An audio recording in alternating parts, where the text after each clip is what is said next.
Terrell, is a good example. How is he doing, by He's the a way? fireman. Yeah.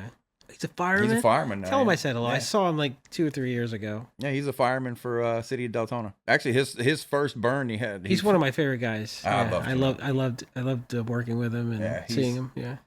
He is. I mean, he's my best friend. He married Bernadette. He's a fireman in City of Deltona? Yeah. Oh, really? Yeah, he I don't know what firehouse it is, but I think it's oh my God. Fort Smith in India. It's out there.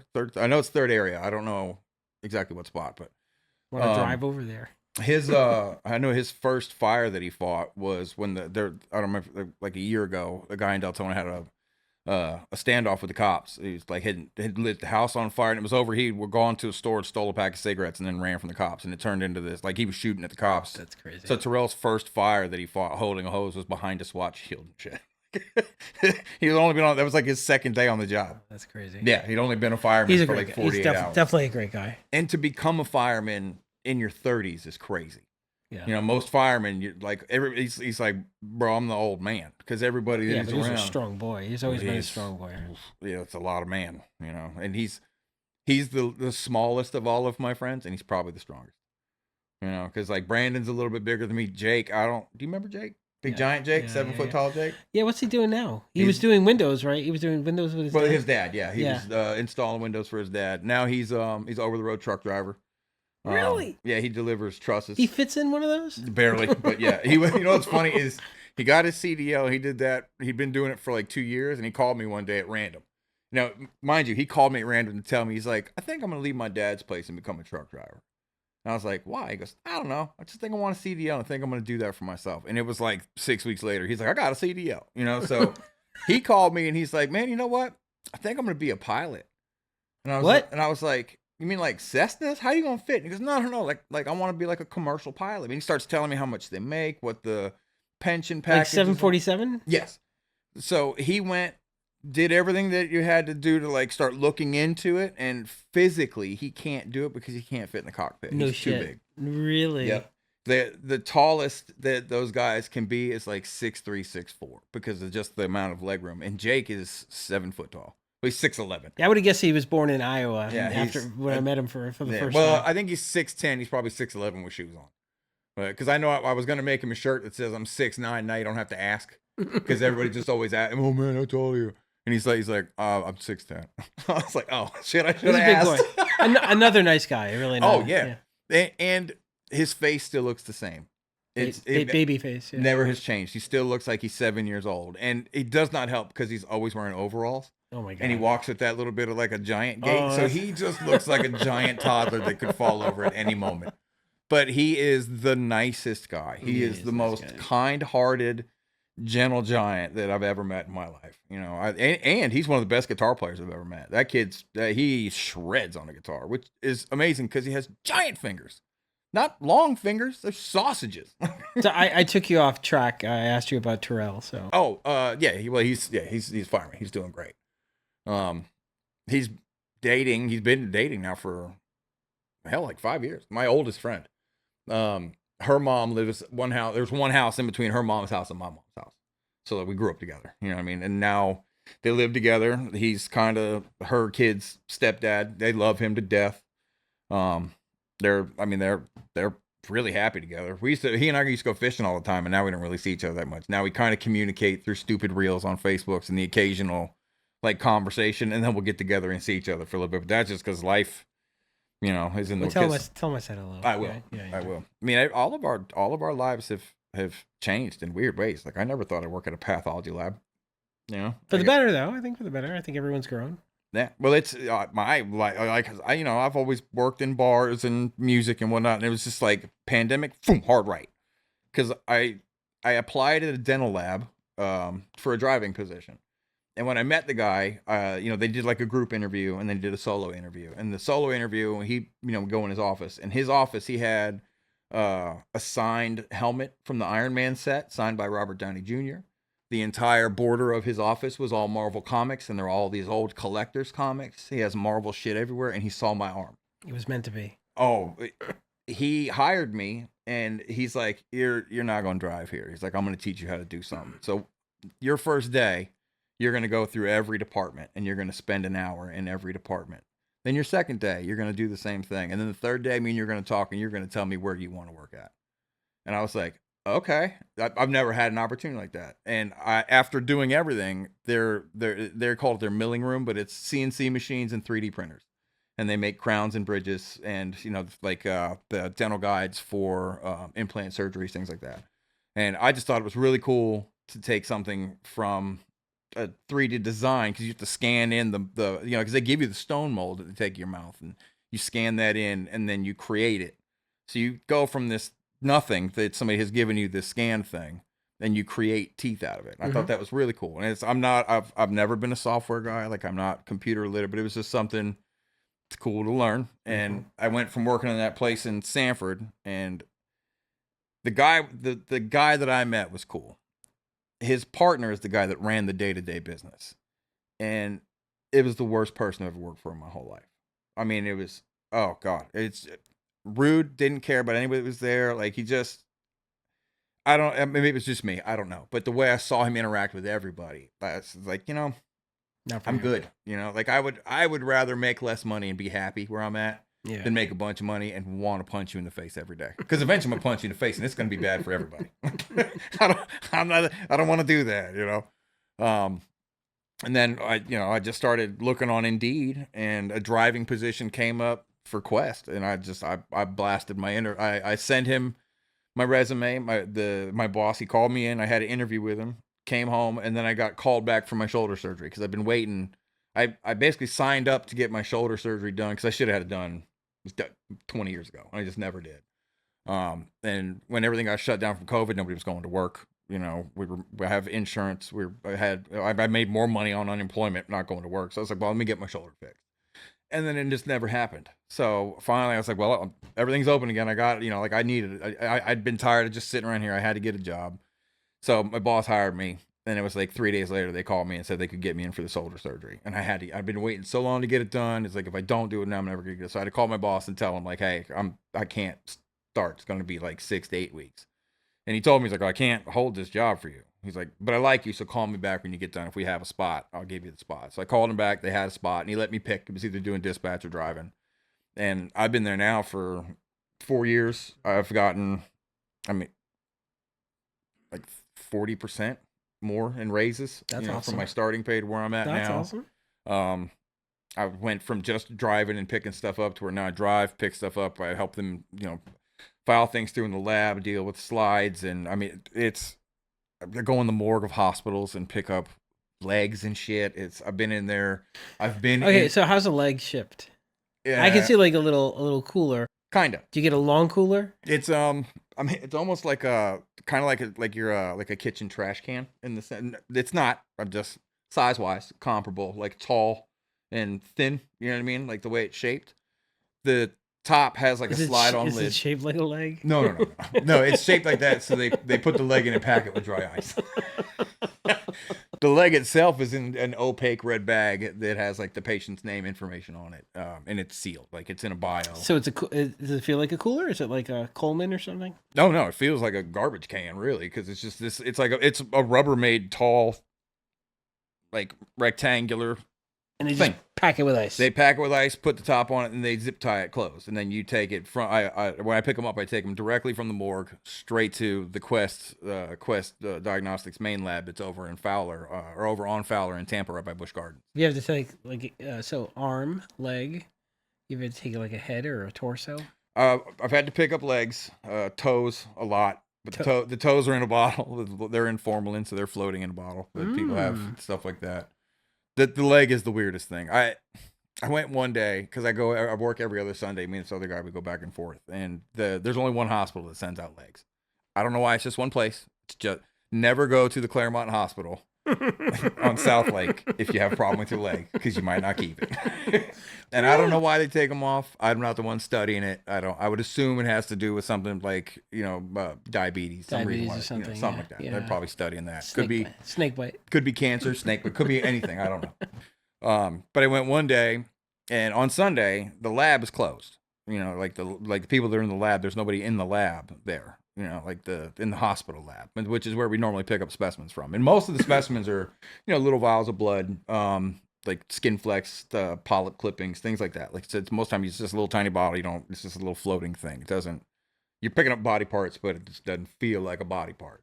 But that one day I went there, and the security guard, they always are the ones that let you in the morgue. It's never like it's not like a hospital staff person. It's the armed security guards. They have the keys to everything. They're the ones that let you in the morgue. So I go in the morgue and they have. Do you have credentials? Oh yeah. Okay. Oh yeah. They don't just let people in the morgue. I have a badge to get in and out. The security has to let you in the morgue. It's a lock. You can only get in there with keys. Like okay. Like my little scan badge won't get me into the morgue. I can get into the room where the morgue is, but I can't get in the morgue. Okay. So the security guy comes down, and when he opened the morgue, there was one of the gurneys on there. There's like 6 gurneys. Most of the time they're empty. Every now and again there's bodies, but they're always covered.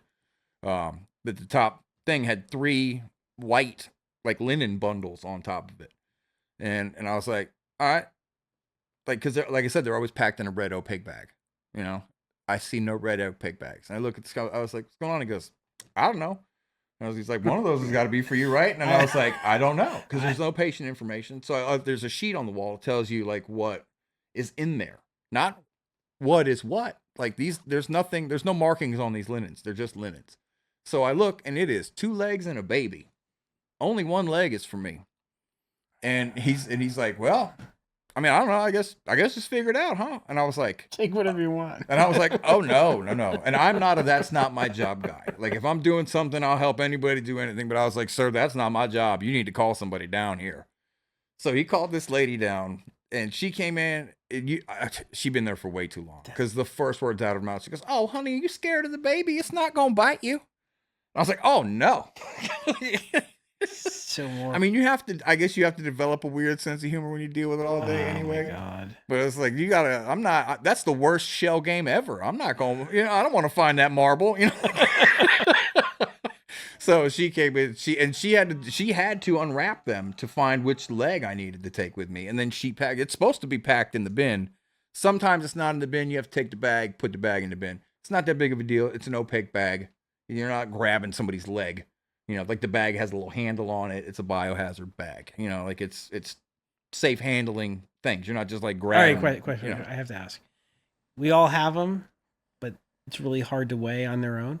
How much does a leg actually weigh? Depends on the size of the leg. I mean, I've picked them up that weigh 5-6 pounds, and I've picked them up that feels like there's a person in there. So I guess it depends on whose leg. No shit. It's from, yeah, because sometimes, and I mean, it's always a little heavier because of the ice that's in there. But yeah, when you get to the lab at Quest, you have to take it out and hand it to the bag. You always touch the bag. Sometimes that bag doesn't weigh a lot. So it could be a kid's leg. I mean, the paperwork just says right leg, left leg. That's it. All right, another question. So is there like, like you buy chicken and there's juice at the bottom of the thing? Is there? One time, there was an issue where the leg got dropped off at the lab. The person that packed it at the hospital, the red bin, they had mistaken it for a Sharps container to throw. Sharps is like where they throw away like the needles and stuff. And they'd been throwing Sharps in there, and the other person did not know that. They took the leg, packed it on top of all of these thrown away like hypodermics and shit. We don't open the bin until we get to. That's when we hand them the bag, to the person that processes it in. And I'm not the one that brought it. The other guy, I happened to be the other Sunday. It wasn't my Sunday. So he brought it, and when they went to pull it out, realized that it had been packed in Sharps. Now it's an OSHA issue. They have to put it back in and wait for OSHA to come. They have to clean the Sharps. They have to clean the container. They have to process the leg. OSHA? Yes. It's this whole because now it's biohazard. The biohazard shit. They have to have you're in a lab that deals with all this, but they have to have OSHA people. OSHA actually has to. Yes, they have to send. It's this whole thing, and again, not my process. Imagine being on the end of that call. No, oh God. So when they came to clean it out, it took them about 2 weeks. What? Yep. How big was this leg? I don't. What happened? It turned into juice. Ew. So by the time that they got to the bin, because Roberto, our boss, kept asking, because Roberto goes to Tampa every day. He's our morning guy. He goes every day. So every day for like 2 weeks, our boss kept telling him, check on the leg. I'm not checking on Sunday. Nobody's in there for me to ask except for people I'm supposed to hand it to. So I see the bin. I'm leaving that bin alone. I'd never opened it, nothing. Roberta went to open it, and it had just turned into like chicken juice at the bottom of the bin because it wasn't in a cooler. It was just in a processing room that they just closed it and pushed it off waiting for OSHA to come because they're not allowed. They're legally not allowed to mess with it anymore because it's been contaminated. They have to have these people come and deal with See, like that the would be a biohazard squishiness disposal. issue for me. I could imagine. And again, you don't open it, so I would have. When he said when he opened it, you could see juice sloshing in the bottom of it, and I was like, "Oh, Roberto, like that's rough." He goes, "You didn't smell it." That's all he said, and I was like, like most of what we do is go to dermatology offices and we get small skin biopsies or toenails. I'll take that any day over a leg that is sat in a room for 2 weeks waiting on OSHA to come and dispose of it. So when you get to pick up a leg, do you carry it like this? No, we have it's funny because we have this like weird little luggage cart that folds up, for like people for like traveling. So you put your luggage on the top of it, and we all have them in the back of our cars. So if you go into the lab and on the paperwork it says leg and morgue, you go to the car, you get your little cart, you put that thing on top of it, you roll it out to the car. And the first time I picked up a leg, I didn't know what it was. I just knew I had to pick up this bin, and this is before they sent us to the morgue. They used to have to, they would have the leg pulled out where we picked up specimens. So all I knew was I matched this name with that bin, and it's a red bin. I had only been there for, I don't know, maybe a month. I don't know if you remember or not. I called. I was like, what is this? And my boss is like, oh, it's a leg. And I thought he was fucking with me. I was like, it's not a leg. He goes, yeah, it is. You better put a seatbelt on if it's in the back seat. You don't want somebody else to kick you in the back of the head if you slam on those brakes. And I was just like, oh my God. So I'm pretty sure I called her. I was like, there's a leg in the car. Yeah. I was like, there's a leg in the car. She's like, what? I was like, there's a leg in the car. And it's this it's this red biohazard bin with a seatbelt on it. Cause I listened to him. When he said he wasn't kidding, I listened to him because I don't want to get in an accident and have somebody else's foot fly up out of the back seat and kick me in the head. God. That's not even attached to a person. That's crazy. All right, so leg has been the craziest thing you've had to carry. That's as far as it being something gross. Just the legs in general. What? Oh, that's a different company. I know. Yeah, that was something totally. I worked for a different company. I had to bring a boobie. We still just one boob. Yeah, this was different though because now I pick up. There's a Dr. Sachedina. She does. How'd you know it was a boob? Did you touch it? No, that there's a story to that. Now when I pick up boobs, they come in this weird little 1.5 gallon clear bucket it's full of formalin. Like it's formalin is the like a preservative that they keep it in. It's not not formaldehyde. It's just to keep the specimen. It'll last for 30 days. But you can see it. You can see the boob. Kind of. It's the inside because she does like breast reductions. So it's not full booby. It's like, the muscle mass, things like that have been removed. They could be cancer cells, reductions, whatever. This one, on the other hand, was straight up booby, like skin and all. And that was in a cooler. I worked for another company that I was a subcontractor for. So I drove my car. I wasn't in like a vehicle with OSHA equipment, none of that. They gave me an igloo cooler. And they sent me from Fish Memorial to the Halifax Hospital. And it's the 4th or 5th time I've gotten cooler. And then, you don't open it. Like that was like the rule. It's just don't open the cooler, sign for it, take it where it has to go. Have whoever there sign for it, because if you just leave it and it comes up missing, whatever it is, it doesn't have to be that cooler, but whatever it is, if you leave something, somebody didn't sign for it, your name is the last one on chain of custody. So that irreplaceable specimen, it's going to come back onto you. So like if there's lawsuits involved, things like that, it's going to come back to you. So you just always make sure that someone else documents it.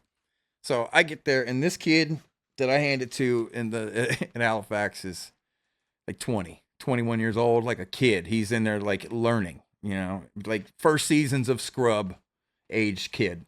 And it's just him. And he was excited, like really excited to get this cooler. And I'm filling out paperwork, and he just goes, hey man, you want to know what you brought? And I was like, yeah, because I didn't know. It could be a heart, it could be kidney. I'm thinking I'm saving somebody's life.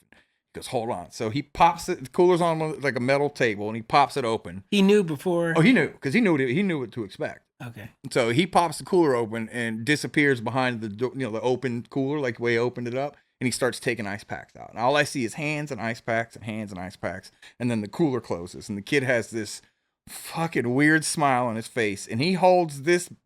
He picks it up, and it looks like a Jello, like like a Jello cake, kinda, and he just goes, "It's a titty." No, there's no medical terminology. Just it's a titty. And I just remember starkly. The first thing I noticed is there was a nipple on it. It's the first thing I noticed, and it was a big old titty that looked. I mean, it looked like a gray cake in the shape of a titty. And he just, it's a titty. And I was like, okay, just sign this. I gotta go. And that's the first time I had been a medical courier, and that was that one was you got paid by the call, and I picked up all different kinds of stuff. Like I brought surgical equipment. Like I had to bring a folding surgical table from the Oviedo Medical Center to Sanford. So it wasn't specimens. Yeah. Like very rarely was it specimens. Most of the time it was like paperwork, slide trays, things like that. Like you're running hospital stuff back and forth. It wasn't usually specimens. Did you ever consider like maybe a side hustle, like stopping at a high school, letting him touch the titty? Like $5-10 a pop. You can make a killing. That's good. It's a weird job. But in contrast to that, when my dad was in the hospital, like his first day, second day in there, I mean, he was coughing up blood like you would see in a movie. It was bad. Like it was really bad. And they gave him this specimen cup. And most of our specimen cups are like they're a clear cup, green top, kind of like you see like a urinalysis cup, but they're smaller, And he had these cups that were blue. They had like a blue lid on the top of them. And they're for him to spit into. So they're taking sputum samples, trying to get cultures off of it and find out what it was. And I had to go to work the day after my dad went in the hospital. And we all thought he thought he was going to die. His doctors thought he was going to die. We all thought he was going to die. I've never been so angry in my life. I thought I was going to rip the steering wheel off the car because he told me. And I had, not only did I have to work, I had to go all the way over to St. Pete. I had to drive from Altamont, go to St. Pete, work an 8-hour route in St. Pete, and then come back to Altamont. And I thought my dad was going to die before I got a chance to. And I'd spent the night with him beforehand. He threw me out of the hospital room too because he'd been having problems sleeping because he was having problems breathing. And before he ended up in the hospital.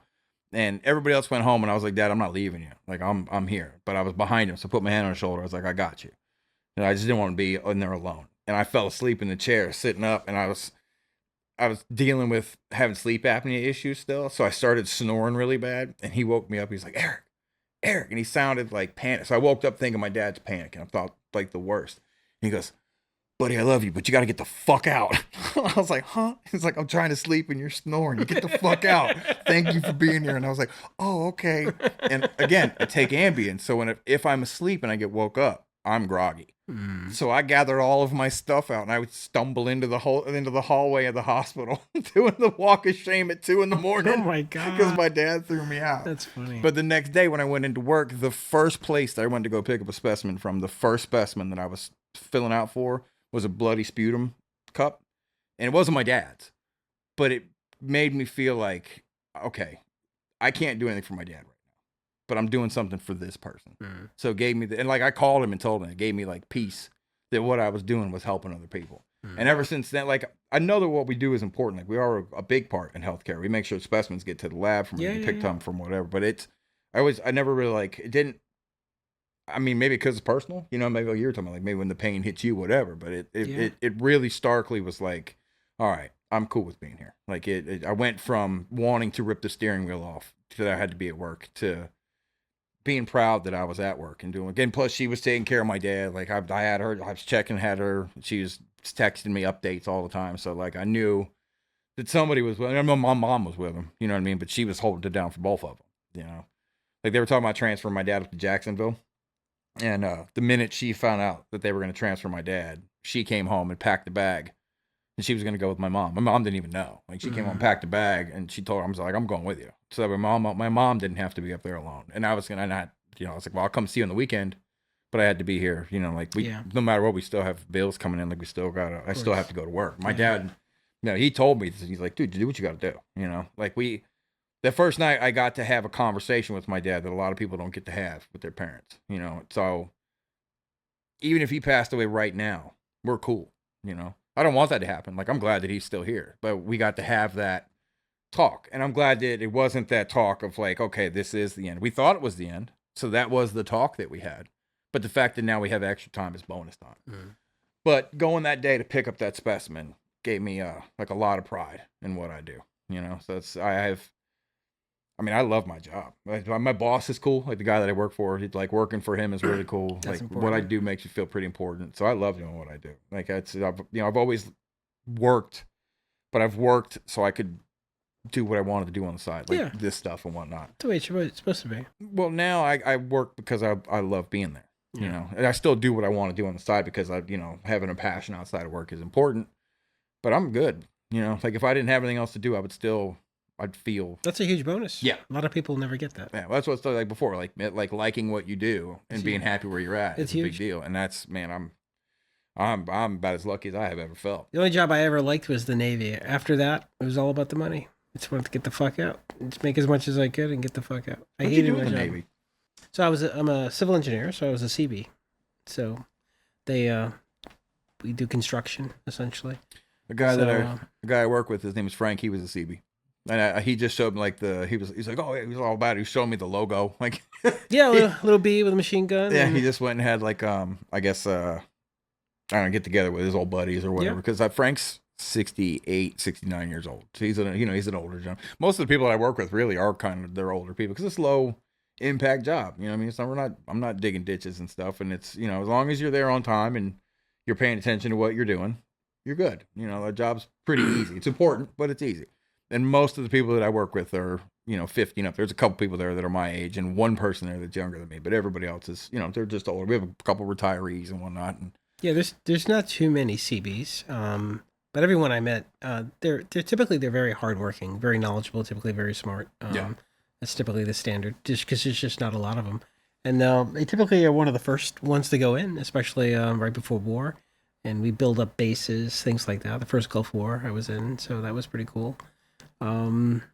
Just the best job in the world. Didn't pay shit. So unfortunately, and that's the problem with the military today is, we ask a lot of our military service people. But if you compare the responsibility and the skills that they have and what they bring to the table compared to, let's say, a civilian out, in the non-military world and how much they make versus them, they typically make a fraction.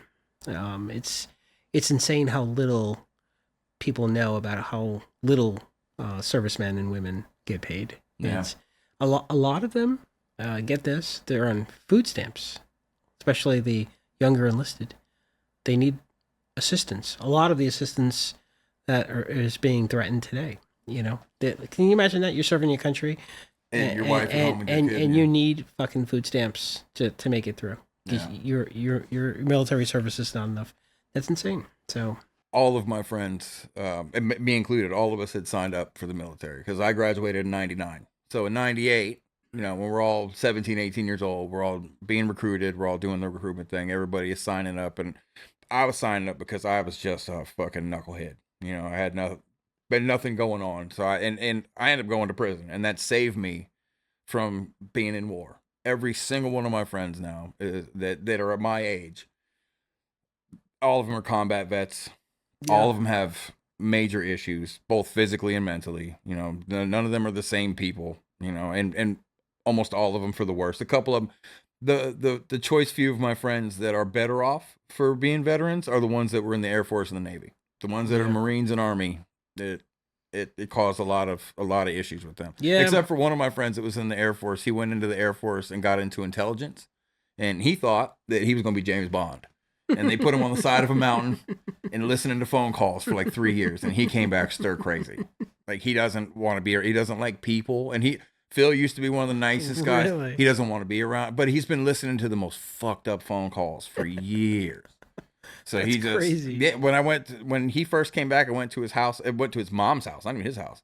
And he had moved his bed away from the wall, was sleeping next to the bed with a duckbill shotgun. And I was like, why? And he's not a combat vet.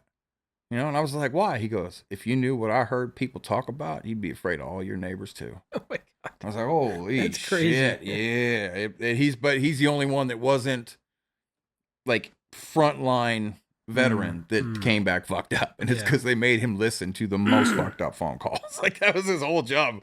And he thought he was going in to be 007. Yeah. And that he had like the worst peeping Tom job apparently ever.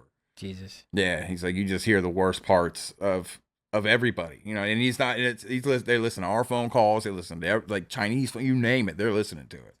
And that was his entire job. And he just hated it. One of my buddies went into the Air Force and he was a fireman, like on base on fireman. Loved it.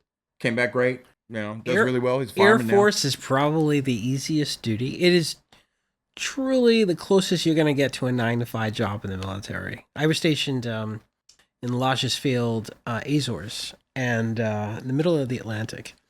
And it's a group of 9 islands. So it's one island there, and it's a shared Air Force base. And so I was the only Navy guy there. Actually, there was a JAG, so it was 2 of us. So I was the public works officer for the entire base. So I was kind of responsible for all the infrastructure. And I remember being in my office, and everyone's kind of like going the fuck home. I'm like, it's like 5 o'clock. It's like, where the fuck is everyone going? It's the military, right? Going home. Like, and then next morning, this is my first day, second day coming, 9 o'clock, everyone's rolling in. And I was like, what the fuck? 9 o'clock? Are you kidding me? Like, I was up at 5 in the morning, doing everything I need to do. What is wrong with it? It's like, this is the Air Force. The Air Force has some of the nicest duty stations ever. As far as order of hard duty to soft duty, I would say Marines, if you really want to work your ass off and really serve your country hardcore, that's like Marines, right? And then Army, you love to walk. Army, definitely Army. That's all you. And then I would say Navy, definitely Navy, because especially I was never stationed on a ship, but those that go on ships, and especially those in submarines, those are very special people as far as I'm concerned. Oh. That's some challenging duty. And then there's the Air Force. I mean, I won't even talk about the Coast Guard. I mean, they have their own issues, but yeah. Most people forget that the Coast Guard is even a branch of the military. Not the Coast Guard, not the military, but like the I don't think average citizen. It wasn't too long ago. It was added into like the DoD, when they brought them into the DoD. Now it's overall everything. Everyone's in the under Homeland Security, right? So I think Coast Guard under Homeland Security now or DoD. I don't know. Production. So yeah. So at one time, like a lot of people in the military don't take the Coast Guard serious, but they do have a very important job, especially drug interdiction. We used to put in what's called ROTHRs, ROTH, relocatable over the horizon radar. And what that would do is basically bounce a signal off the ionosphere, and it would come down onto ships, airplanes, etc. And the cool thing about that is you couldn't hide behind mountains. You couldn't fly low because the signal would bounce off the top of you and then come back to the ionosphere, and it would get picked up. And these were like mile-long arrays. And then we would send that information over to essentially the Coast Guard or the Navy that was in the area, typically, southern Florida area, and they would intercept and capture whatever they wanted to capture across the board.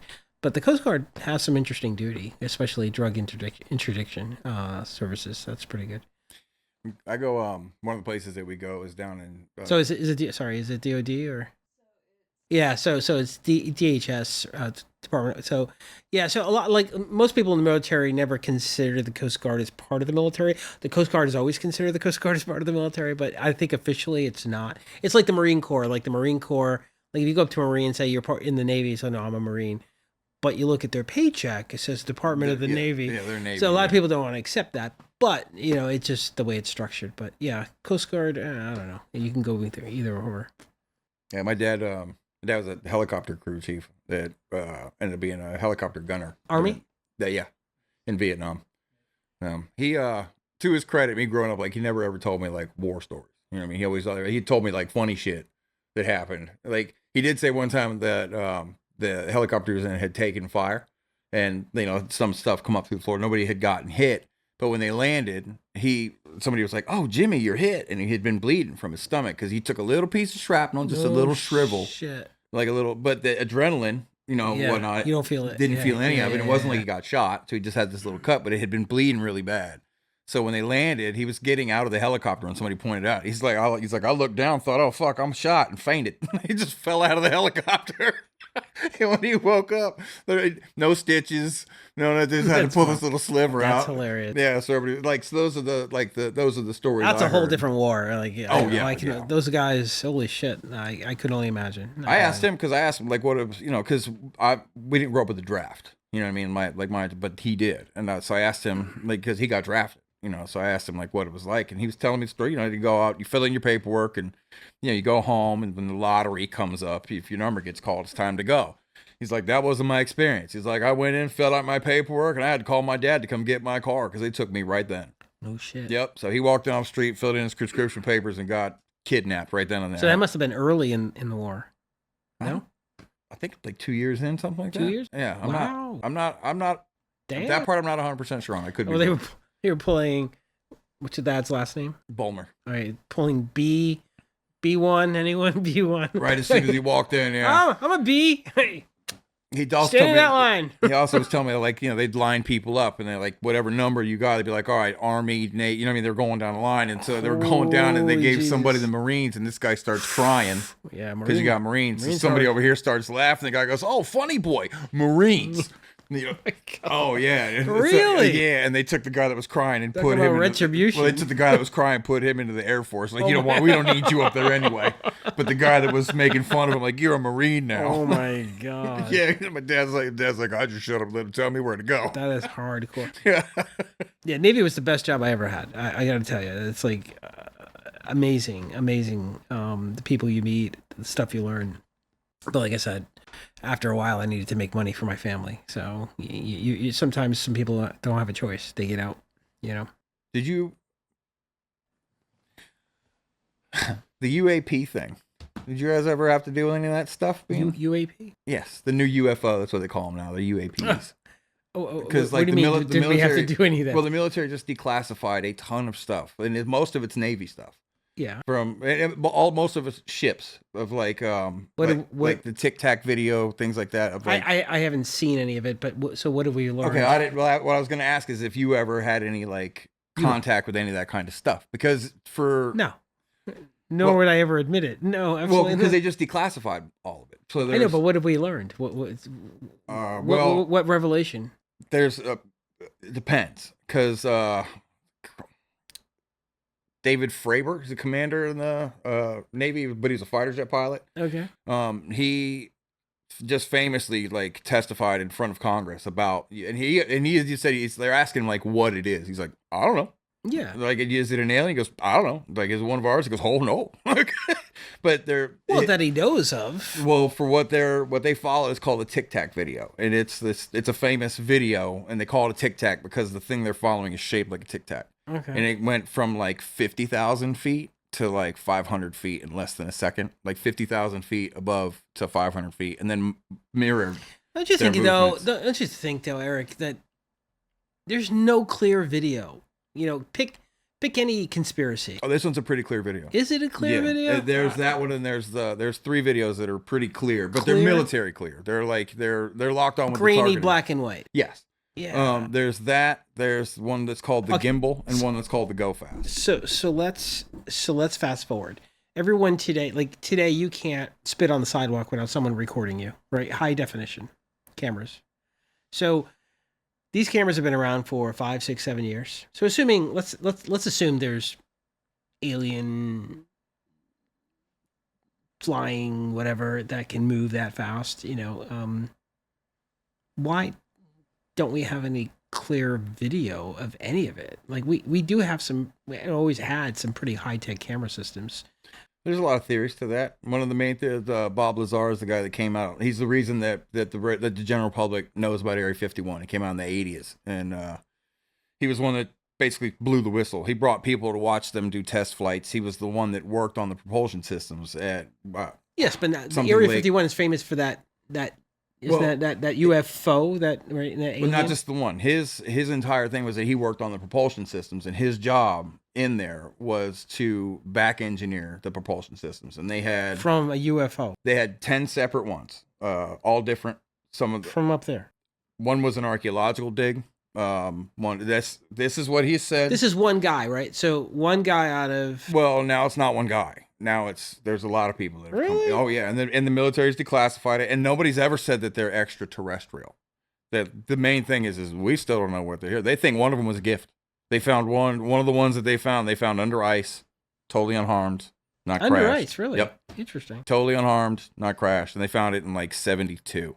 And he said about every 15, 20 years they revisit them, like because they have them whatever in that lake that's there, that they go back and because our material science hasn't caught up to what they can do. And one of the things that Bob Lazar would described in his initial, because his story over 40 years has never changed. He's the most famous person for like blowing the whistle on it. Okay. And one of the things that he had talked about that at the time nobody believed was element 115. It's the first element that they proved with the Hadron Collider that is real, does exist. So that was, and it has weird proportions when it comes to how it deals with gravity and light.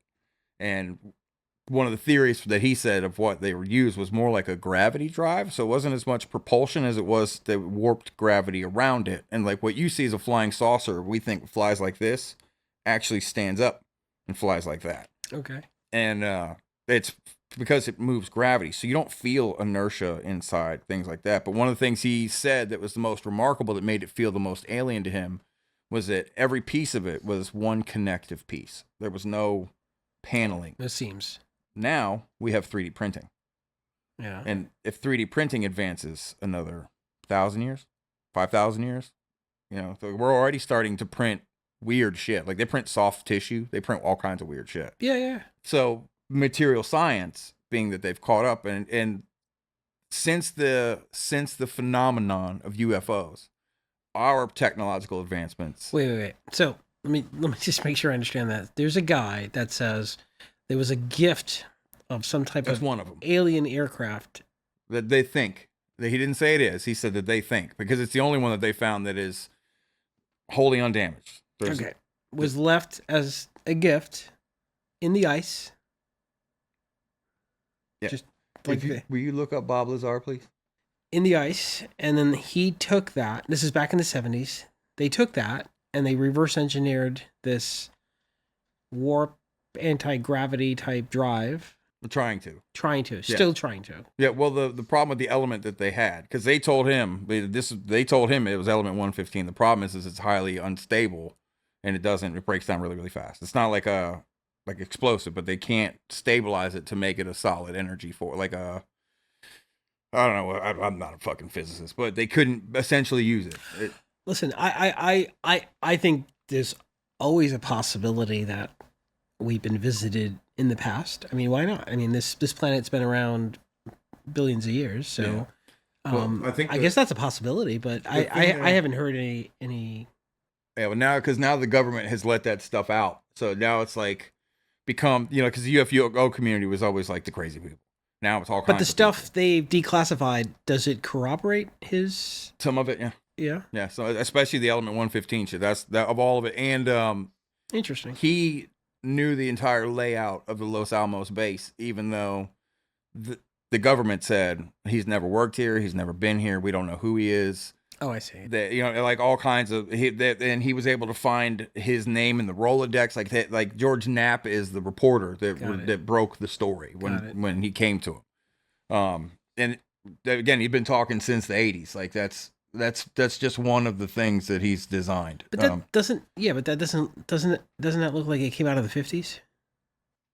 Oh, for sure. He didn't design that, but that's one of the things that he's has talked about. But the reason why they picked him up in the first place is because he put a rocket engine in like a Honda CRX. And they're like, oh, this guy's fucking crazy. We need him. So that's why he even got picked up in the first place. And they fired him because his wife, with him being, he'd have to leave at like 2-3 o'clock in the morning. They would call, like, you have to go. Like, if you live on base, when it's time to go, it's time to go. When they need you for tests, whatever, it's time to go.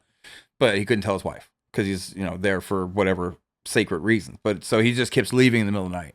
And his wife was having an affair. Well, the government was listening to his phone calls, not his, but the house, just monitoring their people.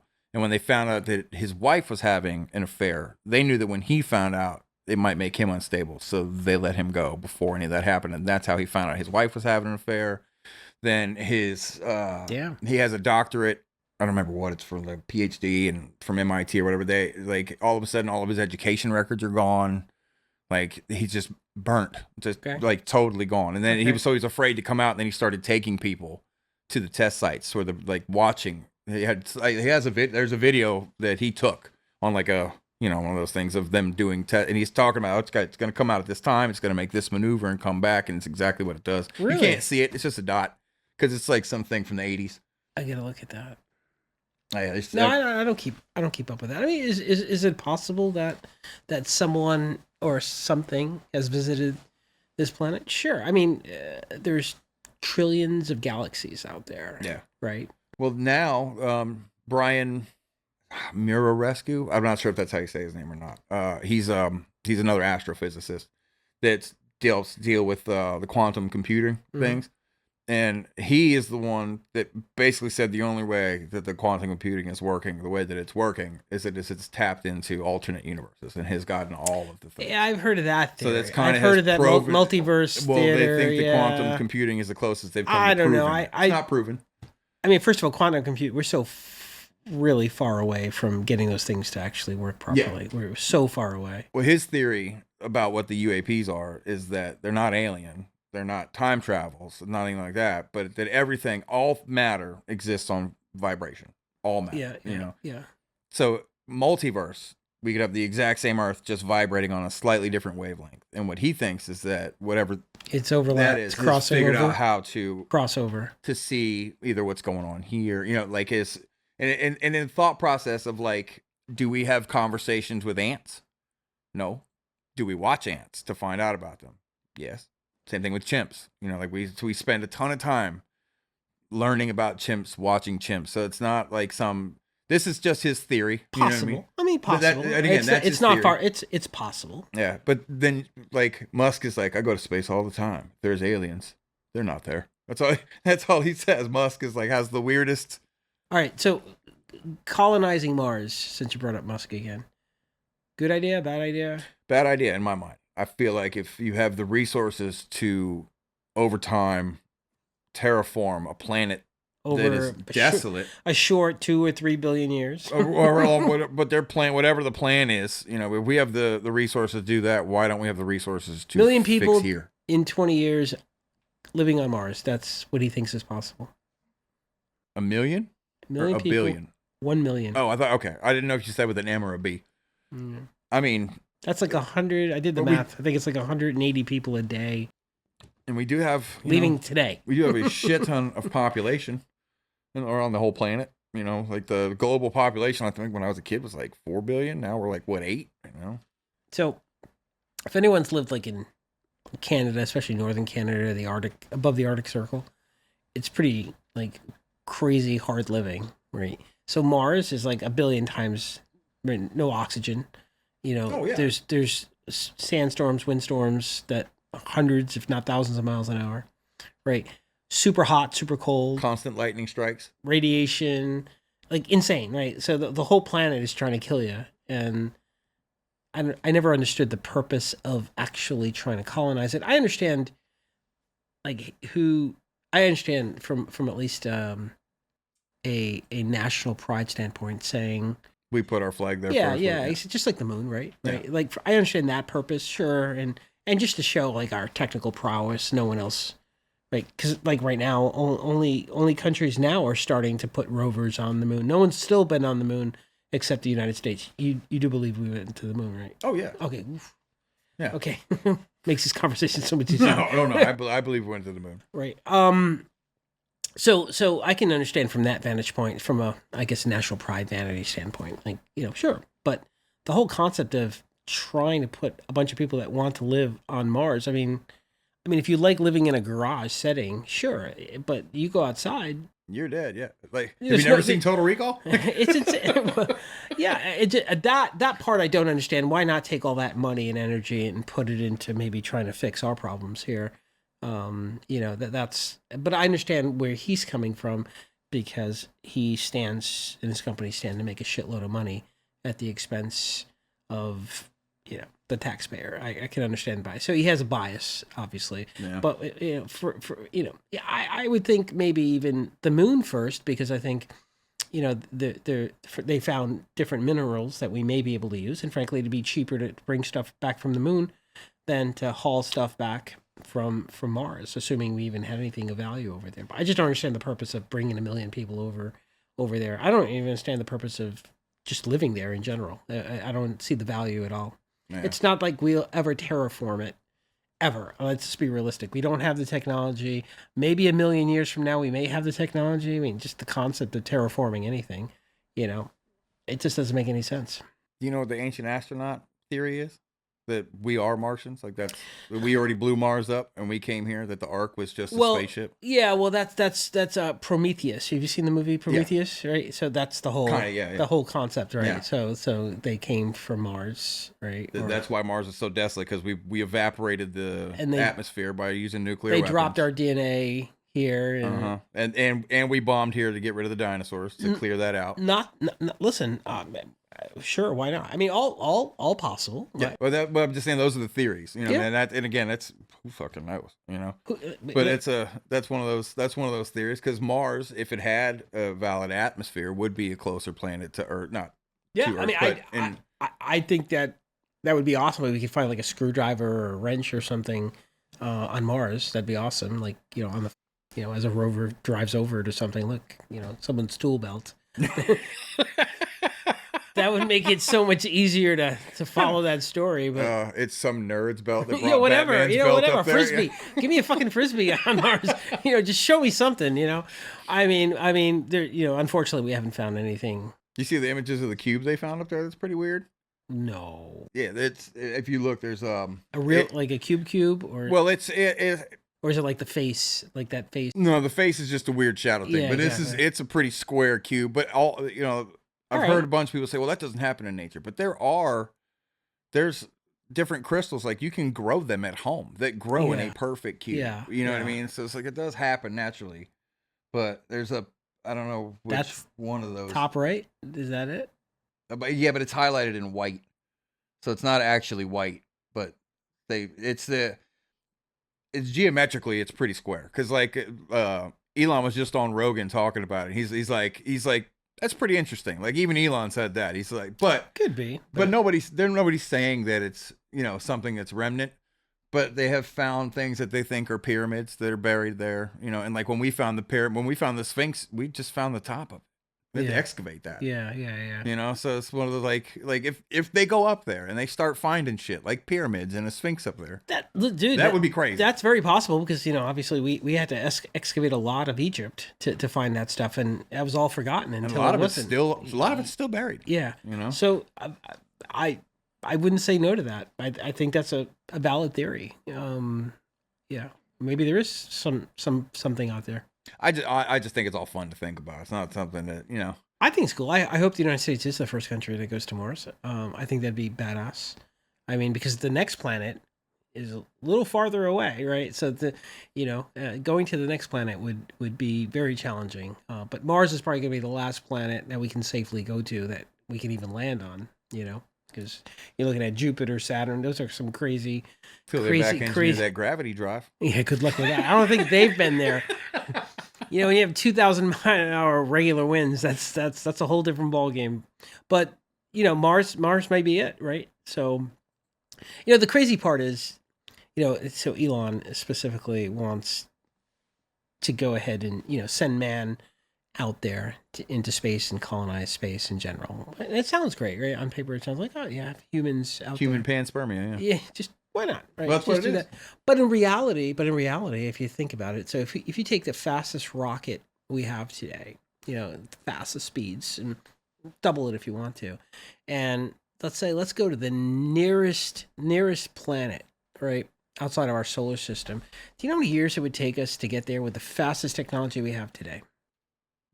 Isn't that to Mars, right? No, it's not to Mars. Beyond our solar system, like Beyond. to the next solar system that would have potentially, assuming there's even a planet there. You would need like 4 generations of people, wouldn't you? 70,000 fucking years. Oh, Jesus. Okay, that's way With the longer than fastest technology we have today in terms of rocketry. Even if you doubled it, it's still 30,000 years. So it's 4 light years away. So even if we could develop some type of spaceship that could travel at the speed of light, you're still talking a 4-year travel to the nearest planet. That's crazy, outside of our solar system. Like, the numbers are mind-numbing. Yeah. And that's expanding every second, right? Well, they say the universe is still expanding It's because still we're all expanding. moving. Yeah. The one thing, like with like when Einstein was talking about the possibility of teleportation, you're not technically traversing 2 points as much as you were bending to make those 2 points touch. Yeah. So it's not like you're not worried about a traveling of speed. Then it becomes a matter of manipulation of actual time space itself. And theoretically, like, because like through math or whatever, it's possible. Nobody has any idea how to actually do it. So it's one of those, like, theoretically, it's possible, but physically, is it possible? Yeah, I think there's still so many questions. Yeah, there's a lot of stuff that's in that we don't know, but I mean, they're making progress, which is great. But I'd love to be around to see where they land, but I don't think we're going to be there. But I think, well, maybe Mars. I think we'll be. I think we'll be around when someone touches Mars.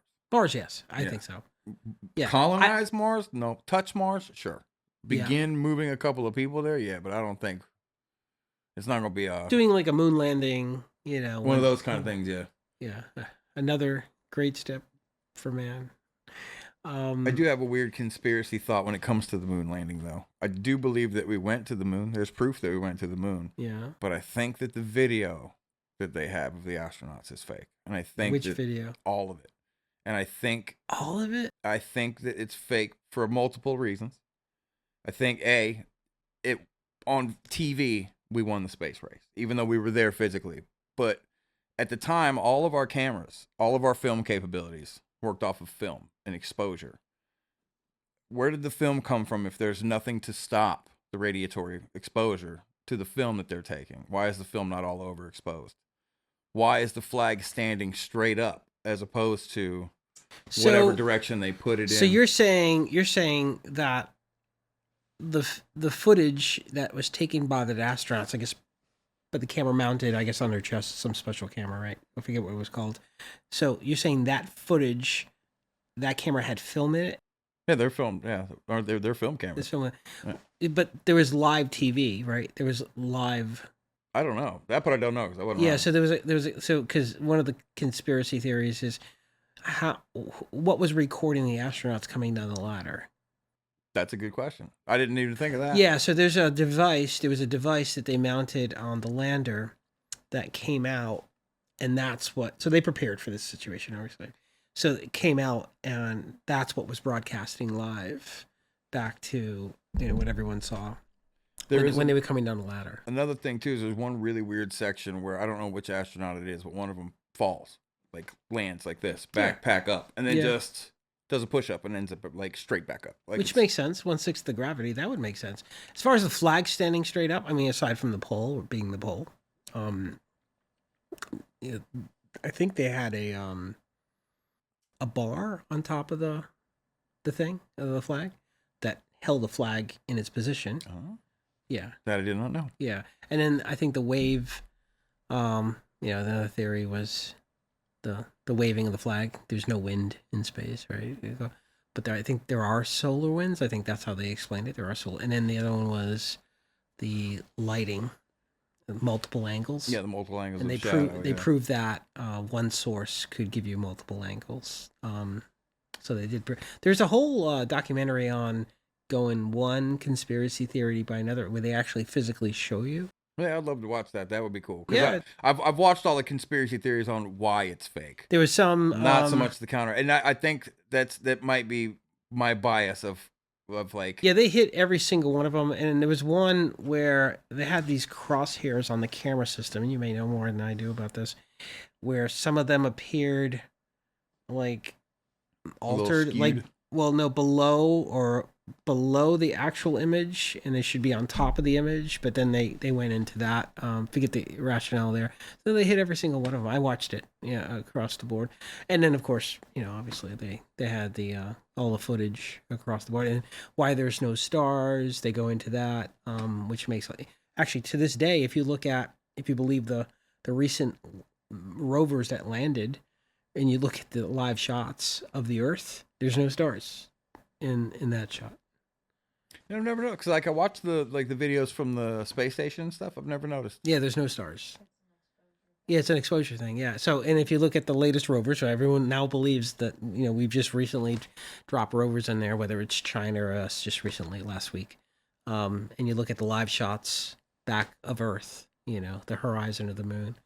There's no stars, and you see the same type of shit, that we saw back then. So, and not to mention now all the satellites that are around taking images of the surface of the moon, where they now have actual footage of all the landing sites, of all the shit we left behind. Well, because I know they have, they've done the, I don't know what test it is, where they fired the laser up and hit the reflective material. Yeah, they left that there. They dropped another one in there. Well, because I know they use that laser to measure the distance and stuff now, just to make sure on a daily basis. Yeah, so that way they know if it's coming at us, or getting farther away, things like that.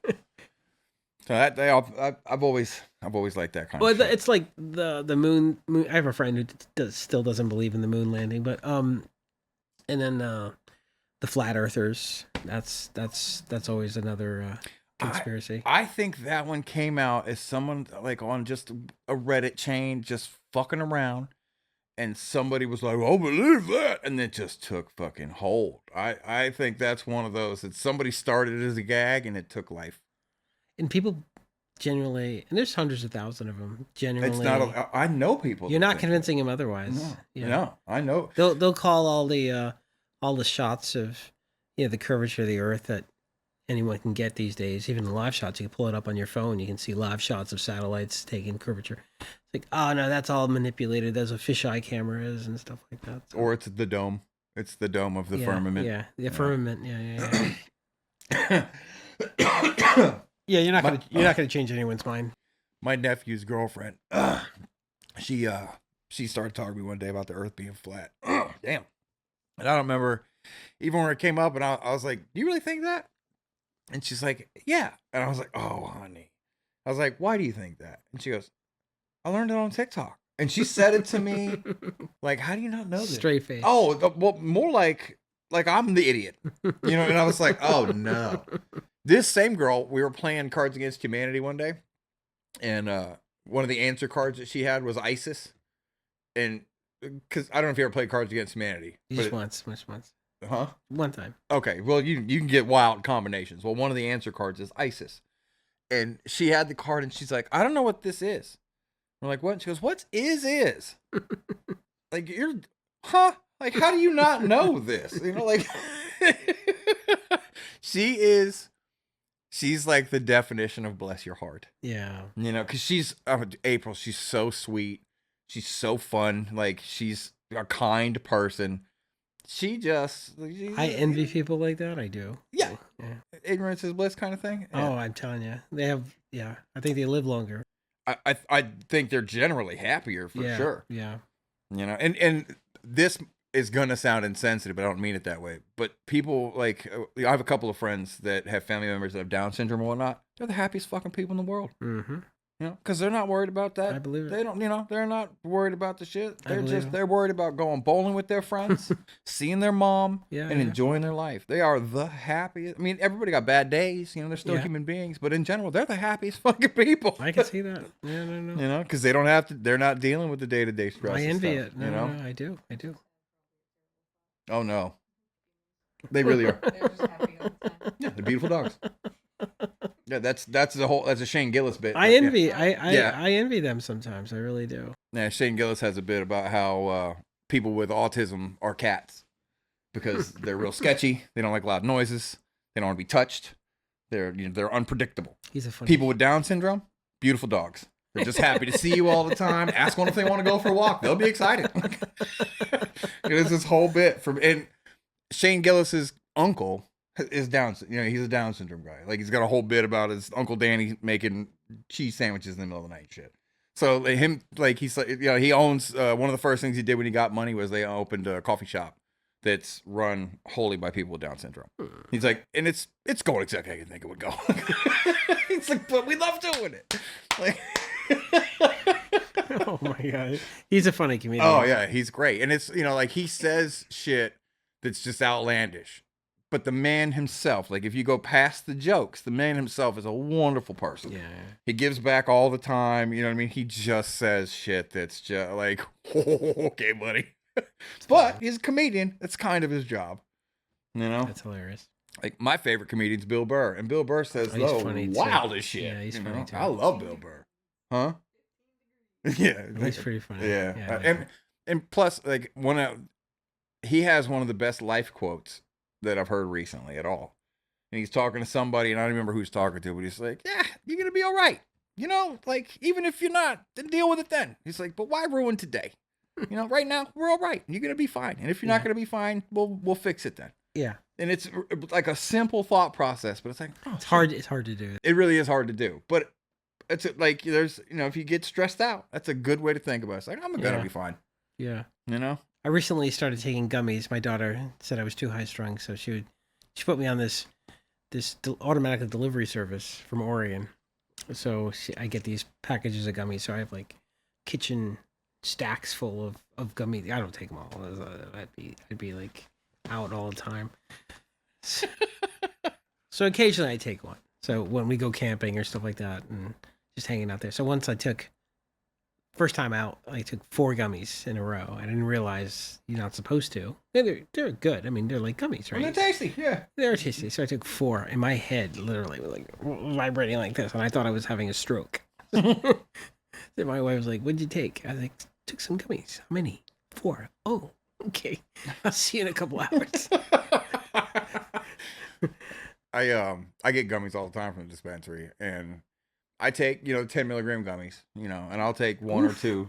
That's a lot. Like I do 1 milligram gummies. Well, I mean, I guess it depends on the person though, because I smoked a lot of pot. A lot. Okay. So you have a high tolerance. Yes, and okay. I don't smoke flower really anymore, just because smoking's bad for you, and it really does help me. Like it's if I'm using it, like once it became legal, like I learned the difference between indica, sativa. I didn't know any of that shit before. I was just kidding, I was just smoking blunts with my friends. Now I know which affects me better, which, what I mean? So like I'm using it a little more properly. I'm not just getting stoned all the time. So it really has made a massive difference. But I take 10 milligram gummies. Well, one day they sell 50 milligram gummy strips here. And I had one. I told her, I was like, I got a 50 milligram gummy. And it was on Halloween, and they had like a special on them where it was like, buy 2 packs for $10. I was like, oh, hell, normally like $50 a pack. So I got 2 packs of them, and I ate one of those gummies. And we were sitting there on the couch, and it was like, I don't know, like 11 o'clock at night. And I don't know, I started painting. I'm giggling. I was like, oh, I feel like I'm in fucking high school again. This is wild. And then we went to Puerto Rico. They do it big. I had gummies. Oh yeah. I mean, everything. You go to when you go into the dispensary there, all their percentages, like here. Is it all legal there? Do you need a card or no? Well, if you come from a state that it's recreationally illegal, they'll sell it to you, but you have to give them your ID. Your state ID has to coincide. If not, if like me being from Florida, I have my card. All I have to do is give them my card. They'll sell it to you. In order to buy flour, you have to buy a flour. I'm sorry. What's flour? That's actual weed. That's the actual like it's called broke flour. up. Yeah, it's called flour. Yeah. Because they process it so many different ways now. Because now there's like wax and shatter and all kinds of shit. They just take flour and smush it and get the oil out of it. It's just different ways that people do it. But their flour there, like here, like 22% THC. It's a lot. Like that's powerful. That's potent. You go there, that's their fucking lightweight. Everything they do there is wild. And their smallest individual gummies is 1 in a package, and it was 80 milligrams. That's their smallest? Yes. We had 150 milligram gummies, and we went there for the 420 weekend this last time. So me and my friend Scott and our buddy Will, all of us had 1 gummy. About an hour later, we were all in the pool. Remember I said I had like the infinity pool over the mountain. We're all sitting there elbow to elbow at the pool, staring out in the dark at this lagoon. Can't see shit. Just, this is a good night, man. my God. This is a little much. I gotta go to bed. High productivity. No productivity at all. But we waited till nighttime. That was the whole point. Oh You my know, God. it was a lot. Like, well, I think I might have overdone this. Wow. Yeah, that was diving into the deep end. I do 1 milligram, dude. Like I can do 2 maybe if I'm stressed out, but 1 is enough. Yeah, because I get chocolates too. Because I'm trying to get with the edibles, and the chocolate ones the bar is 100 milligrams, but they're broken into 5 milligram pieces. Oh, okay. I mean, it's one bar, but you have to break it down. But it's perforated, so you break it down into 5 milligram pieces. Whereas the gummies are just I think the smallest ones are 10 milligrams. Now you can get hybrid gummies, so it'd be like 5 milligrams THC, 5 milligrams CBD. Okay. So it's not as potent. Does help a little more with inflammation. You know what I mean? So you're less high, helps more CBD wise. And they also have CBN gummies that are designed for like sleep. And the only time I dream really that I have nightmares, and not all the time, but I have nightmares. But the only time I don't have nightmares and I actually dream is if I take CBN gummies. And I don't remember my dreams. I'm not like, oh, it was great. I don't remember them, but I know I woke up like, oh fuck, I had a dream. You know, most time I don't have dreams unless it's a nightmare. Okay. Yeah, but again, that's just the way my brain's wired. But now when I take CBN gummies, I'm like, oh, I had a dream, because you're out. You know what I mean? Like if you're having dreams, you're definitely REM sleep. You're not just disassociated, knocked out. You know, so I wake up feeling more refreshed after a CBN. I'm so gummies. ignorant when it comes to the variety that's out there right now. Like the first time I walked into a dispensary, the guy just started hitting me with all this stuff, and I was just like, dude, I'm just here for some pot. You know, there's some kid at this Apple store looking place, and he's just, oh man, we got these terpenes, but you know, I was like, oh, bro, this is all Chinese to me, man. He's like, well, what are you looking for? Like, as far as like for it to help me? And I was like, I need help with sleep and help with pain. Like, those are my main issues. That if I'm medicinally wanting to use marijuana, that's what I'm going for, and help with anxiety, because I get panic attacks, and I have medication for it. And it works. Yes. Nice. Well, I have medication for it, and that helps, but it takes, you could take medication for your anxiety. It still takes a while for it to kick in. Mm. So if I take medication for anxiety and I take 1 or 2 pulls off of a pen that's not a sativa pen, because that'll give you anxiety. So if I take a pull or 2 off of an indica pen, that's almost instant, and it's not enough to be, out of it, but it's enough to bridge the gap of by the time your medicine kicks in. So you go from having a panic attack to being pretty cool. So that's helped me out a lot. And it's always, I've always kind of self-medicated with it, even before I was on, like before I went to go see mental health people, before any of that. I've always self-medicated with it, but now that I know how to, it's made a massive difference. Because there'd be, like, sativa doesn't really do much for me besides give me anxiety. And when I was smoking, I would smoke all of it. Like, what most people be like, that's way too much. I mean, I'd smoke 5 or 6 blunts to myself, like throughout the day.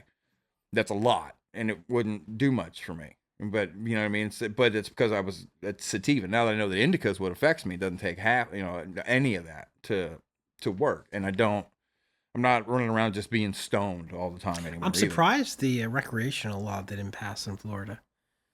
I was shocked, actually. I was in Kentucky at the time. I was like, what the hell? It's a weird one, because like I was all for it. Like I was, yes, you know what I mean? And then you come to realize we still can't grow our own plants here. There's no mom and pop shops are going to open. You have to already be an established dispensary. Like it kind of put a monopoly on it. And I think most people voted yes for it because they don't know that, or they don't care, but a lot of people that do know that, they want it to be recreational, want, your mom around the corner who's smoked pot since the 60s and wants to invest in a pot store or whatever, to be able to open up their own shop. Like if it's going to be legal, or grow your own. Or grow your own at the very least. Yeah. But, if we're going to be able to tax it, make money off of it, make it a business in Florida where it is recreational, smaller people should be able to also open a business in that. And that law was going to bar that. Like if you weren't already an established dispensary, you couldn't get a license to become a dispensary. So that's one reason why I was happy that it didn't pass. And I was all for it passing, The 60% thing is weird, because it's like we had 58 Like that's the majority. It was close. You know, like I feel like it should have passed. I'm glad that it didn't, but I feel like it should have passed just because it's 58. Like the majority of the people said yes. That's a win of a vote. But it's a constitutional change. I think that's why. Well, I mean, I understand that, but I feel like the 60% thing's out because if it's it. In my mind, a vote is the majority wins. Like that's we're supposed to listen to the majority. That's what the majority wants. That's what the vote is for, and that's not what we get. Like the electoral college goes around that. I'm not, and it's just because of states. What I'm not sure exactly the thing, but that's why, like you can win the presidency but lose the popular vote. You could have more people vote for you, but you can still win the presidency. Same thing with any constitutional law, being that it's 60%.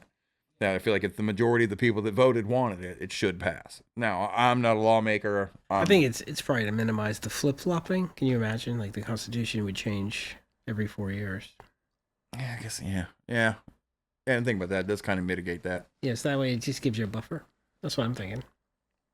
Yeah. Yeah, that makes sense. A lot of HOAs is 75%. What? HOA? Oh, homeowners associations? Yeah, they're 75% to change the covenants. Oh. Yeah. The HOA thing, that's always been weird to me. I'm going to pay somebody to tell me that I can't paint my house or what, you know what I mean? Like it's a double-edged sword, right? Yeah. So, yeah. But like for people like her father, he should have been in an HOA. Like all my rentals are in HOAs. I love that. I guess that does help too. Yeah. Yeah, I get letters that they police it for me. Like, yeah, it's great. They send me letters, they send me pictures, and I just forward it over to the tenants. They take care of it. You know, I didn't think about that from that point of view either. But I live in an HOA community, but it's minimal restrictions, and I live on 30 acres. So I was gonna say you have space. Yeah. You still got the place in Deltona, right? That's out there on that space too. Mm-hmm. They're going out to your house there, so we're like, going. It's like I don't know if we're in the right place. I lost service to the phone. Yeah, we love it out there. We just got a place in Kentucky a little over a year ago. You still have driving the RV, and we found this house for sale. I was like, yeah, we'll buy it. So but you had the shooting range and the paintball thing all at your old house here, right? Still do. We don't use it as much because we don't get as many kids coming over to play. But still do. You still do?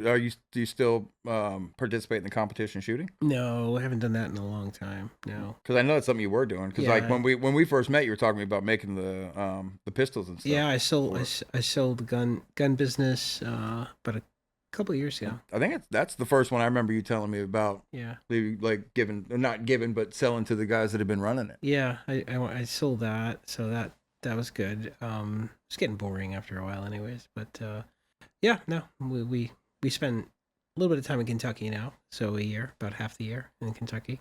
Love it. I've never been to Kentucky. We were driving through, like I said, and we saw this property, and we went to look at it with the RV, and then we bought it. Then we continued on our trip to Oregon to visit our daughter, and then we came back, and closed on it, which is pretty cool. So now we love it up there. Unless December it gets a little cold in Kentucky. Well, yeah, but so we're down here before it. So during hurricane season we go up there and we kind of travel from there. But get safe, yeah. I mean that helps. I was talking to her because the big hurricane, or not hurricane, but the big earthquake just happened in Myanmar. Yeah. When we were going to Jesus Christ, we were going to San Francisco. I almost said New Orleans because we just went to New Orleans too. When we were going to San Francisco, I told her, I was like, I kind of hope there's an earthquake when we're there, and not some crazy art. Like I don't want to be there. You never been in one? No, I never felt like any kind of. I never felt any tremor or anything like that. But I've been in Florida my whole life, so I've been through hurricanes. I've been through everything except for blizzards and that. Yeah. There's only two things. Well, you probably actually did go through an earthquake. It was probably a very small one. There's always earthquakes because you're so close to the fault, San Andreas, right? So if you could probably pull up the seismic activity during the day you were there, I bet you there was a minor one. You just didn't feel it. Well, there was one like a week before we went. It was like 6 days or so, and it was like people felt it. Like it came up. It didn't do damage, but it was like people were talking. Yeah, about it. It's like I was in only one when I lived there, and it feels. It's almost like you have vertigo, right? Like even if you don't see anything move, something's happened. Like your inner ear knows something's happening, and if you start to feel a little weird, and then it just goes away. It's an earthquake, the little ones, but the stuff obviously you see in movies where shit's falling off the walls, it's an earthquake. Oh yeah, but most of them are like people that live there, they're used to it because it's like nothing really happens, but your inner ear is telling you there's something going on. You're moving slightly. Well, that's, like when people like from Chicago or whatever, they come here for summer and they're like, oh my God, it's so hot. Or like, people are up there having heat stroke at 85. It's like, that's winter. Like, because you do kind of, you get used to where you live. So I could see that. You do. But having experienced all of the other shit, I told her, I was like, I hope that happens. And it was like 6 days or something before we went there. It's an earthquake. I was like, son of a bitch, we missed it. Yeah. They're all the time. They happen all the time. Yeah, we went on 2022. Most of them you just don't feel it, but it's always moving. It's crazy. Yeah. Hey. I thought it'd be a cool experience. Not like the one in Miramar, because I've seen. I just showed her a video where the guys were on the like a rooftop pool at the top of one of those hotels, and just the guy, the guys on the float with his girlfriend. Yeah. There's another guy on the thing. There was a high rise that came down. You see that video? A couple of them. There was two of them. Crazy. Yeah. The one that was under construction, and then there was another one that was. Well, I don't think that one came all the way down. It was something like the top bunch of floors got demolished from the water coming out. And so a bunch of those floors fell. So the building is demolished, but it didn't come down. The one that was under construction came all the way down. I think killed 3 or 4 people. It came all the way down. She was saying some people got hit with the water, like where the pool, all the water had come down. So people were running away and just whoosh, got hit with the water coming down. Then, water's heavy. Water's heavy. It's a lot of buildings need to come down. It's pretty sad. Yeah. Yeah, that one was it. Just watching the videos, that's crazy. Yeah, and it's not a rich country, so they're gonna be hurting for a while. Yeah. Well, what was the last? Japan had the tsunami. That was because of an earthquake, right? Most of them are undersea earthquakes that cause tsunamis. Yeah. Yeah, that's. I mean, all that. Japan, they're a tiny little island.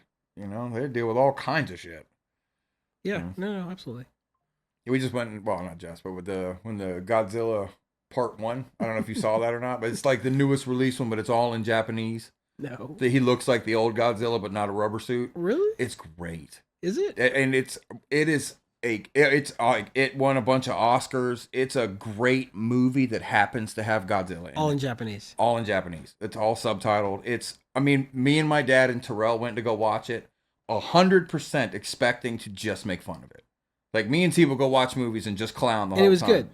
We didn't say a fucking word besides, dude, this is great.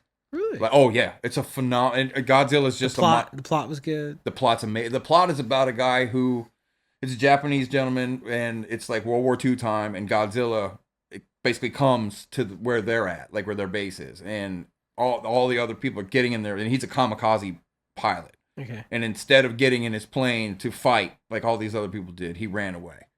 So he's been dealing with shame because this whole island gets wiped out by Godzilla. So he's been dealing with Japanese shame because he wouldn't kill himself, So he's got this dishonor about him, and it's this whole story, and like you feel so bad for this guy, and it's redemption. It's the whole. It's good. I mean, it's a good movie. Like it's emotionally invested. It's phenomenal, and Godzilla's just a small part. It just happens to be Godzilla. It's like. He's not even the antagonist. It's all of the other people. He's a supporting character. He's like, it's like, Twister is the problem in Twister, but it's not the character. Yeah. Godzilla's the problem, but he's not the character. And it's good. But he's also designed, like his head's round, doesn't look like a big dragon. It looks like the old Japanese Godzilla. I'll check it out. Yeah, like even when he stands up, it looks like the old rubber suit Godzilla, but not a rubber suit. Like it's done well. But he's shaped the same way. So it's not like the new Godzilla, the one with like the Godzilla Kong or whatever, looks like a dragon. Like head's real square, looks more lizardy, whereas this thing looks like the original Godzilla. Check it out. But it's I think it's on Netflix now, but it's phenomenal. I'm sold. You can't watch it dubbed. You got to watch it, I can't do dubbed. No, because you lose some, and the actors are great. I mean, and I don't have an idea what they're saying, minus what I'm reading, but you feel everything, like the emotion of what they're, like if you're reading it and listening to them, you're in it. You should do movie reviews. That one for sure. Yeah. That one for sure. It's so good. And shockingly so. Like again, we went expecting we went to go see Godzilla vs. Kong. That's exactly what we got. We just got a fun movie to sit down and make fun of. Yeah. That's fun. I saw that one. Yeah. You're not going expecting some, amazing movie. You might get worked up because it's an action movie, but you're not going to like expect to be moved and like care about the characters and shit. You go to see Godzilla Part 1, you can care. It's wild. It's a mind fuck. I'll check it out. Yeah, it's good. Thanks. I'll do that. Hi, honey. And say, what time is it? Damn, you talk a lot. 3.5 hours. How much? 3.5 hours. You talk a lot. Holy Jesus, look at you. This is an us thing, man. I know. I'm kidding. Okay, well, this has been an incredible experience. I want to thank Bernadette and Eric for the invite. Definitely check this off my bucket list. And I hope you guys get something out of it. Thanks, man. Thanks. John, I'm so glad you came, though. Thank you. Yeah. Thanks for inviting. It was good to catch up with you regardless. Likewise. But it was cool to be able to do it like this. This is really cool, You man. know? This is wow. Like, And I feel like everyone should have one of these. I feel like if I would have caught up with you outside of here and then tried to do this with you, I wouldn't have had as much to talk to you about. Yeah. You know? That's why I was like, no, just come here. Just come here. No, this is really cool. You guys did a great job. Yeah. Thanks, man. It's pretty awesome. Oh, yeah, my sign. My mom had that made for me. I saw that. Yeah. My mommy got that made for me. Aw. That was a Christmas gift. It was cool, but it was one of those, I was like, oh, for real? She's like, yeah, you did so much work on the studio. I thought you needed a sign. Yeah, I'll make you one next time. Yeah, Bernadette made this. The lamp. Like the... You've always been creative. Yeah, well, the body of the lamp we got at Hobby Lobby. Mm-hmm. And she found this, like, because there was no shade. What is that material? It's some type of paper. It's like scrapbooking Like paper. woodish. But Like, it's printed like cork. Is it like wood? Oh, it's printed cork. Yeah, it's not cork, but that's what the paper. yeah. If you feel it, it's just paper. That's what the pattern is. So it looks like cork. Oh. So we just took the paper. It's like Mylar. Yeah, and we just glued it to the inside.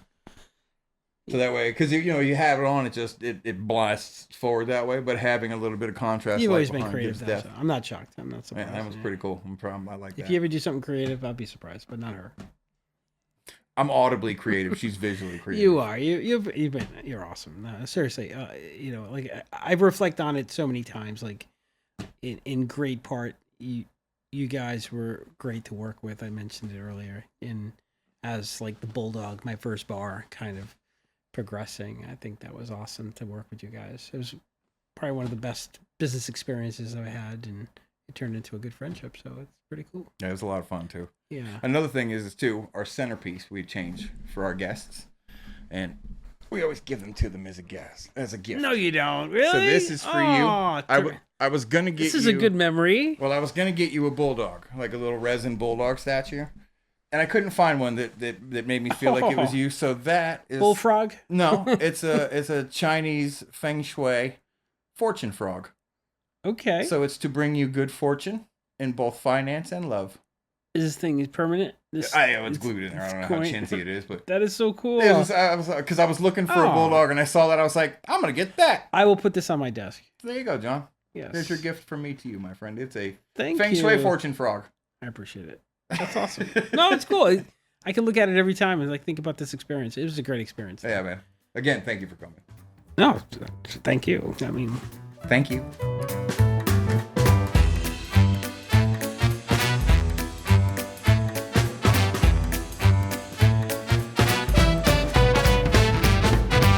I'm gonna just get into it. God damn it, I gotta do that again. Hi guys!